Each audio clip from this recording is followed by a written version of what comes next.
Okay, so we got a question from Brian in Manchester, which is, should I be running carbon in my marine aquarium? And I'd say absolutely yes. Carbon does a brilliant job. If nothing else, on the most basic levels, it will improve water clarity massively. So it will make your tank look a lot better for very little cost and effort. On top of that, we'll also remove a lot of odours from the aquarium, so you don't get any smells from the tank as well, which is very good. But it also traps a lot of toxins from the aquarium, which can accumulate and cause harm in the tank. And if you're also running polyfilter, check out our other video on polyfilter, you'll find that it also extends the life of the polyfilter considerably. So the polyfilter can concentrate on removing the difficult to remove toxins, leaving the carbon free to do the donkey work for you. So it's a very good cost-effective tank. Also traps stinging cells from soft corals like nematocysts. There's a wide variety of jobs within the reef aquarium, and the fish only as well. So improved water clarity is always good on the fish only system, less odour, all that kind of thing. So how do you use carbon? It's very simple. Personally, I wouldn't run it in a reactor. I find it best to work in passive flow. So the best thing to do with our own carbon here is it comes already inside a bag. So all you have to do is unscrew it and it comes in a bag like that. If you buy carbon isn't already in a bag, don't buy our carbon. Just kidding. No, buy carbon, put it in a bag like that. Now when you get it home, all you need to do is give it a rinse to get all that dust out.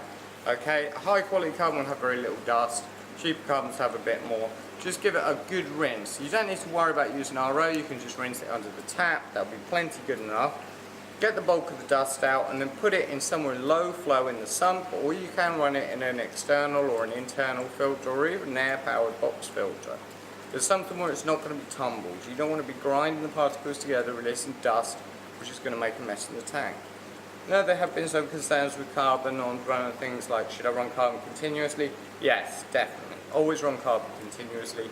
You'll see some people say only run it part-time. There's no scientific evidence to show that running it part-time is any beneficial compared to running continuously. When you put a new carbon in, leave the old one in. So there's always one new one and one old one. That way you're getting all the usage out.